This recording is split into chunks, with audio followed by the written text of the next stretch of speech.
Okay, let's get right into this explainer. Welcome to what is honestly one of the most fascinating and highly clinical journeys into forensic medicine. We are going to explore fire, electrical, and physical injuries. Basically, we're going to see exactly how forensic pathologists read the ultimate chaotic crime scene: fire. Picture this scene. A completely charred vehicle is discovered sitting abandoned in a deserted area, right on the outskirts of the city. Inside the driver's seat, there is a heavily burned corpse, and the body is rigidly contracted into this posture that looks exactly like a boxer defending himself, arms pulled up tight to the chest, legs drawn inward. It's a pretty chilling visual, and it forms the basis of our opening mystery today. Naturally, the police arrive and assume the most obvious scenario. They think, okay, it's a tragic road traffic accident that resulted in an inescapable fire. To them, this dramatic boxer's pose strongly suggests the victim was alive, actively fighting off the flames in his final, terrifying moments. But the forensic pathologist takes one look at the autopsy and toxicology reports and immediately says, nope, this is a staged homicide. So here is the crucial question for us.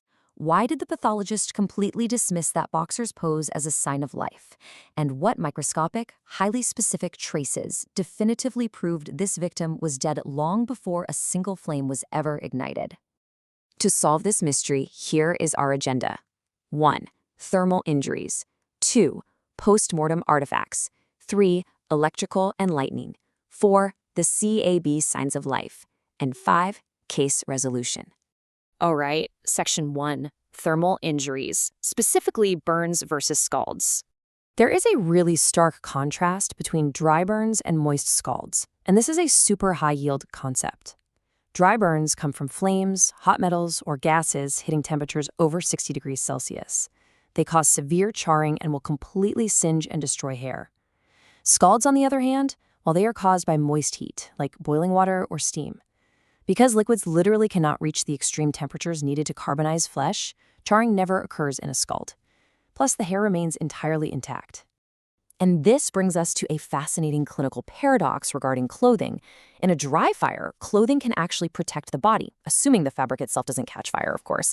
But in a moist scald, clothing drastically worsens the severity of the injury. Why? Because the fabric absorbs and traps that boiling liquid directly against the skin. Moving right along to Section 2, post-mortem thermal artifacts. Now, intense fire severely distorts the human body, and it creates these false clues that can so easily deceive an untrained eye. Let's look back at the boxer's pose from our opening mystery. Scientifically, this is known as the pugilistic attitude. Here's the mechanism. When extreme heat literally cooks the actin and myosin proteins in the body, all the muscles undergo intense thermal coagulation and shrinkage. And because our flexor muscles, the ones that pull our limbs inward, have significantly more mass and strength than our extensor muscles, they totally overpower the joints, forcing them into severe flexion. So this brings us to a major forensic pitfall. It is a fatal error for novices or police on the scene to assume the pugilistic attitude means the victim was alive and fighting the flames. This is a purely physical postmortem change. It is not a defense mechanism. This dramatic contraction is going to happen even if a long-dead corpse is tossed right into a fire. Here's another incredibly tricky artifact, the heat hematoma. Intense heat literally boils the blood and marrow inside the skull. That expands it, pushes the dura mater inward, and causes blood to pool. Medical legally, this looks terrifyingly similar to a traumatic extradural hemorrhage, or EDH, which you'd see from a violent blow to the head. But if you look closely at the consistency, a heat hematoma contains brown, sponge-like, physically cooked and friable blood. A real traumatic head injury? That features a dark, jelly-like blood clot. Huge difference. Section 3. Electrical and lightning injuries. Before we can get back to our burned car and unravel the truth, we need to briefly round out our diagnostic toolkit with electrical and high-voltage injuries, since they're so often tied to fire investigations. How electricity kills actually depends primarily on its voltage. Low voltage, like your standard 110 to 220-volt household current, is incredibly lethal.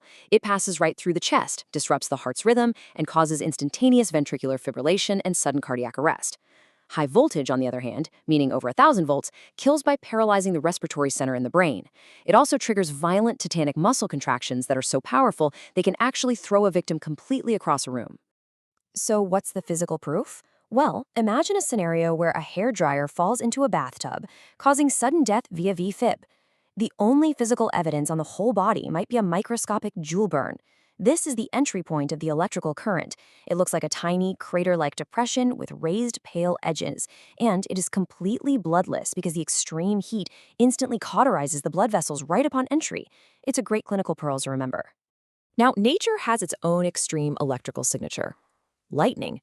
A single strike delivers millions of volts of direct current. If you ever see transient, red, fern-like, or arborescent marks on a patient's skin, that is the highly pathognomonic hallmark of a lightning strike. They're known as Lichtenberg figures. Interestingly, these aren't actual thermal burns. They are transient patterns of extreme capillary vasodilation that essentially trace the massive electrical discharge. Section 4. The CAB Signs of Life. Okay, time for the most vital, high-yield tools in our entire fire investigation toolkit. When examining a burned body, how do forensic pathologists definitively prove if that person was alive and breathing during the fire? We rely entirely on the ante-mortem CAB signs of life. C for carboxyhemoglobin, A for airway soot, and B for vital blisters. Let's break these down. First up is carboxyhemoglobin, or COHB. If a victim is alive and actively breathing toxic smoke during a fire, the carbon monoxide binds to their blood, and their COHB level is going to spike significantly above 10%. A dead body, naturally, does not breathe. Therefore, its COHB level will remain firmly at 0%. Next, we look for airway soot.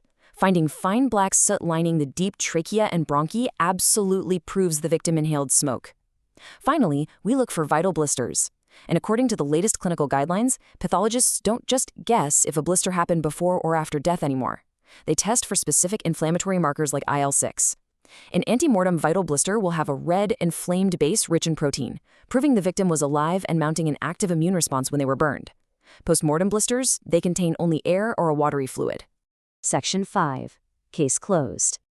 Let's apply our newly mastered forensic toolkit and get back to that charred vehicle mystery sitting on the outskirts of the city.